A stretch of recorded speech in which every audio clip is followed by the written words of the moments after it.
شروع اللہ کا نام لے کر جو بڑا مہربان نہایت رحم والا ہے۔ الف لام میم۔ کیا لوگ یہ خیال کیے ہوئے ہیں کہ صرف یہ کہنے سے کہ ہم ایمان لے آئے چھوڑ دیے جائیں گے اور ان کی آزمائش نہیں کی جائے گی؟ اور جو لوگ ان سے پہلے ہو چکے ہیں ہم نے ان کو بھی آزمایا تھا اور ان کو بھی آزمائیں گے، سو اللہ ان کو ضرور معلوم کرے گا جو اپنے ایمان میں سچے ہیں اور ان کو بھی جو جھوٹے ہیں۔ کیا وہ لوگ جو برے کام کرتے ہیں یہ سمجھے ہوئے ہیں کہ یہ ہمارے قابو سے نکل جائیں گے؟ جو فیصلہ یہ کرتے ہیں برا ہے۔ جو شخص اللہ کی ملاقات کی امید رکھتا ہو تو اللہ کا مقرر کیا ہوا وقت ضرور آنے والا ہے، اور وہ سننے والا ہے، جاننے والا ہے۔ اور جو شخص محنت کرتا ہے تو اپنے ہی فائدے کے لیے محنت کرتا ہے، بے شک اللہ تو سارے جہان سے بے نیاز ہے۔ اور جو لوگ ایمان لائے اور نیک عمل کرتے رہے ہم ان کے گناہوں کو ان سے دور کر دیں گے اور ان کو ان کے اعمال کا بہت اچھا بدلہ دیں گے۔ اور ہم نے انسان کو اس کے ماں باپ کے ساتھ نیک سلوک کرنے کا حکم دیا ہے۔ اے مخاطب، اگر تیرے ماں باپ تجھے مجبور کریں کہ تو میرے ساتھ کسی کو شریک بنائے جس کی حقیقت کی تجھے واقفیت نہیں تو ان کا کہا نہ مانیو۔ تم سب کو میری طرف لوٹ کر آنا ہے، پھر جو کچھ تم کرتے تھے میں تم کو جتا دوں گا۔ اور جو لوگ ایمان لائے اور نیک عمل کرتے رہے ان کو ہم نیک لوگوں میں داخل کریں گے۔ اور بعض لوگ ایسے ہیں جو کہتے ہیں کہ ہم اللہ پر ایمان لائے، پھر جب ان کو اللہ کے راستے میں کوئی ایذا پہنچتی ہے تو لوگوں کے ایذا پہنچانے کو یوں سمجھتے ہیں جیسے اللہ کا عذاب۔ اور اگر تمہارے پروردگار کی طرف سے مدد پہنچے تو کہتے ہیں کہ ہم تو تمہارے ساتھ تھے۔ کیا جو اہل عالم کے سینوں میں ہے اللہ اس سے واقف نہیں؟ اور اللہ ان کو ضرور معلوم کرے گا جو سچے مومن ہیں، اور وہ منافقوں کو بھی معلوم کر کے رہے گا۔ اور جو کافر ہیں وہ مومنوں سے کہتے ہیں کہ ہمارے طریقے پر چلو اور ہم تمہارے گناہ اٹھا لیں گے، حالانکہ وہ ان کے گناہوں کا کچھ بھی بوجھ اٹھانے والے نہیں۔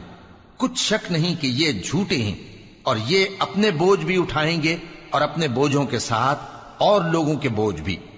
اور جو جھوٹ یہ لوگ گھڑتے رہے قیامت کے دن ان کی ان سے ضرور پرسش ہوگی۔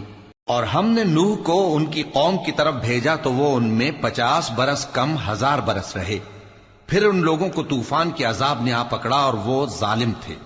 پھر ہم نے نوح کو اور کشتی والوں کو نجات دی اور کشتی کو اہل عالم کے لیے نشانی بنا دیا۔ اور ابراہیم کو یاد کرو جب انہوں نے اپنی قوم سے کہا کہ اللہ کی عبادت کرو اور اس سے ڈرو، اگر تم سمجھ رکھتے ہو تو یہ تمہارے حق میں بہتر ہے۔ تم تو اللہ کو چھوڑ کر بتوں کو پوجتے اور جھوٹی باتیں بناتے ہو۔ جن لوگوں کو تم اللہ کے سوا پوجتے ہو وہ تم کو رزق دینے کا اختیار نہیں رکھتے، پس اللہ ہی کے ہاں سے رزق طلب کرو اور اسی کی عبادت کرو اور اسی کا شکر کرو، اسی کی طرف تم لوٹ کر جاؤ گے۔ اور اگر تم جھٹلاتے ہو تو تم سے پہلے بھی امتیں اپنے پیغمبروں کی تکذیب کر چکی ہیں، اور پیغمبر کے ذمے کھول کر سنا دینے کے سوا اور کچھ نہیں۔ کیا انہوں نے نہیں دیکھا کہ اللہ کس طرح خلقت کو پہلی بار پیدا کرتا ہے پھر کس طرح اس کو دوبارہ پیدا کرے گا؟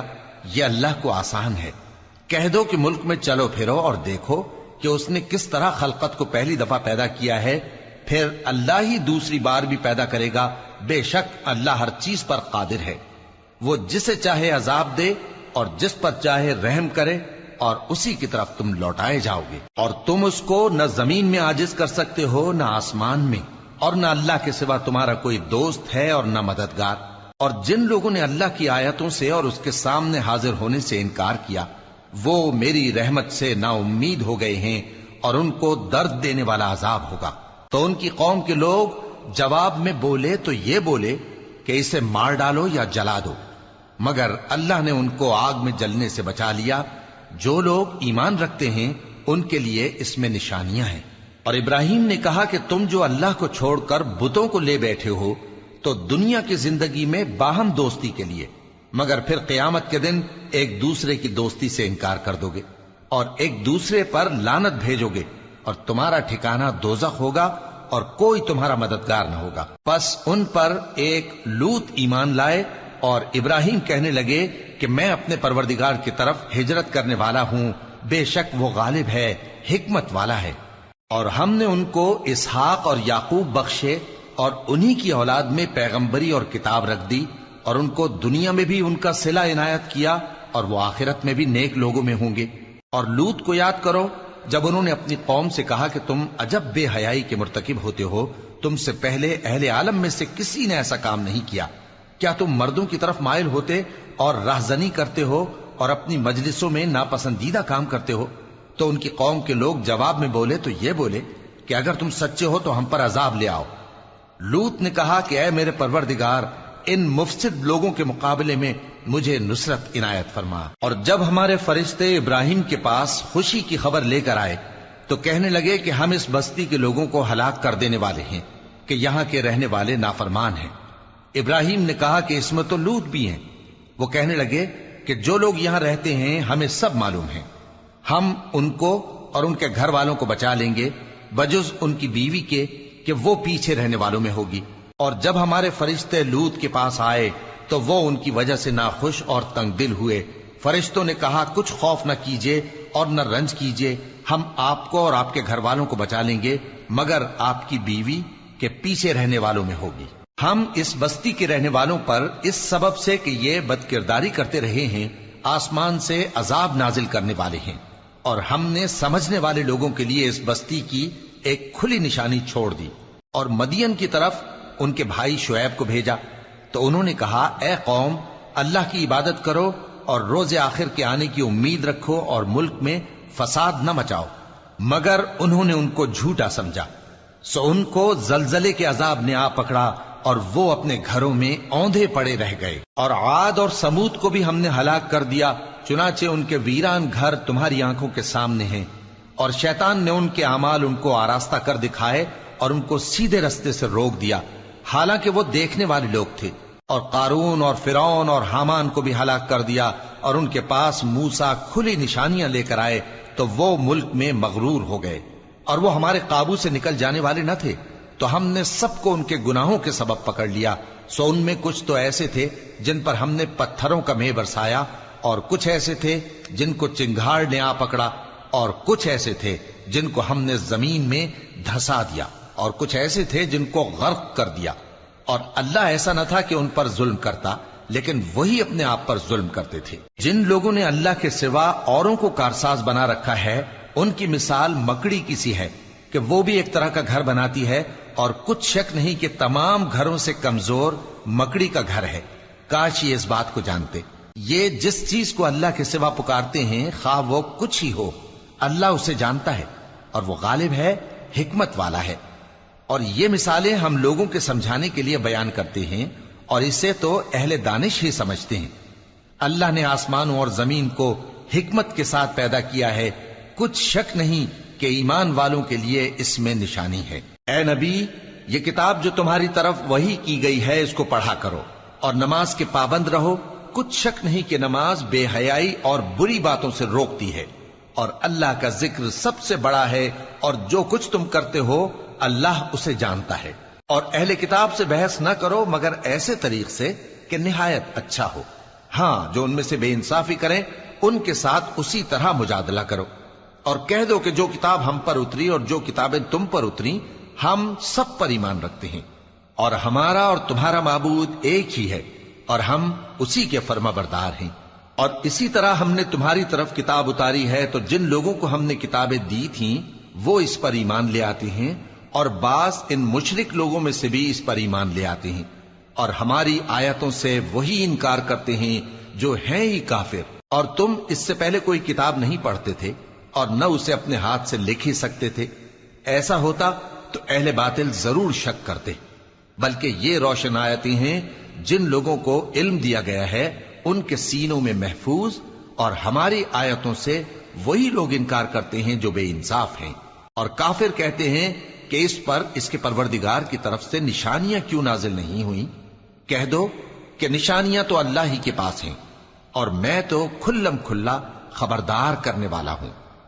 کیا ان لوگوں کے لیے یہ کافی نہیں کہ ہم نے تم پر کتاب نازل کی جو ان کو پڑھ کر سنائی جاتی ہے؟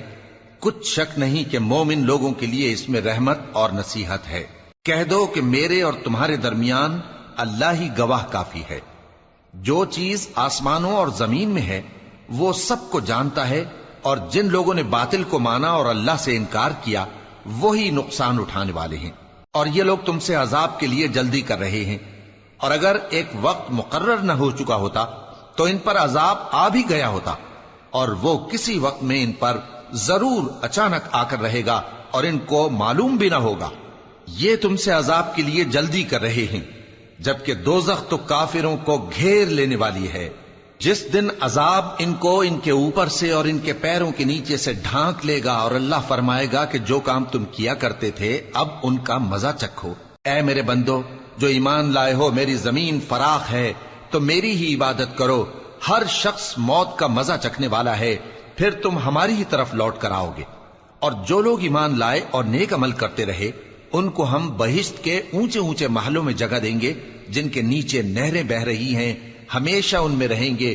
نیک عمل کرنے والوں کا یہ خوب بدلہ ہے، جو صبر کرتے اور اپنے پروردگار پر بھروسہ رکھتے ہیں۔ اور بہت سے جانور ہیں جو اپنا رزق اٹھائے نہیں پھرتے، اللہ ہی ان کو رزق دیتا ہے اور تم کو بھی، اور وہ سننے والا ہے، جاننے والا ہے۔ اور اگر ان سے پوچھو کہ آسمانوں اور زمین کو کس نے پیدا کیا اور سورج اور چاند کو کس نے تمہارے زیر فرمان کیا، تو کہہ دیں گے اللہ نے۔ تو پھر یہ کہاں الٹے جا رہے ہیں؟ اللہ ہی اپنے بندوں میں سے جس کے لیے چاہتا ہے روزی فراخ کر دیتا ہے اور جس کے لیے چاہتا ہے تنگ کر دیتا ہے۔ بے شک اللہ ہر چیز سے واقف ہے۔ اور اگر تم ان سے پوچھو کہ آسمان سے پانی کس نے برسایا، پھر اس سے زمین کو اس کے مرنے کے بعد کس نے زندہ کیا، تو کہہ دیں گے کہ اللہ نے۔ کہہ دو کہ اللہ کا شکر ہے، لیکن ان میں اکثر نہیں سمجھتے۔ اور یہ دنیا کی زندگی تو صرف کھیل اور تماشا ہے، اور ہمیشہ کی زندگی کا مقام تو آخرت کا گھر ہے۔ کاش یہ لوگ سمجھتے۔ پھر جب یہ کشتی میں سوار ہوتے ہیں تو اللہ کو پکارتے، خالص کرتے ہوئے اسی کے لیے اطاعت کو، لیکن جب وہ ان کو نجات دے کر خشکی پر پہنچا دیتا ہے تو جھٹ شرک کرنے لگ جاتے ہیں، تاکہ جو ہم نے ان کو بخشا ہے اس کی ناشکری کریں اور فائدہ اٹھائیں۔ سو خیر عنقریب ان کو معلوم ہو جائے گا۔ کیا انہوں نے نہیں دیکھا کہ ہم نے حرم کو مقام امن بنایا ہے اور لوگ ان کے گرد و نواح سے اچک لیے جاتے ہیں؟ کیا یہ لوگ باطل پر اعتقاد رکھتے ہیں اور اللہ کی نعمتوں کی ناشکری کرتے ہیں؟ اور اس سے بڑا ظالم کون جو اللہ پر جھوٹ بہتان باندھے، یا جب حق بات اس کے پاس آئے تو اس کی تکذیب کرے؟ کیا کافروں کا ٹھکانہ جہنم میں نہیں ہے؟ اور جن لوگوں نے ہمارے راستے میں محنت کی ہم ان کو ضرور اپنے رستوں پر چلا دیں گے، اور اللہ تو نیکوکاروں کے ساتھ ہے۔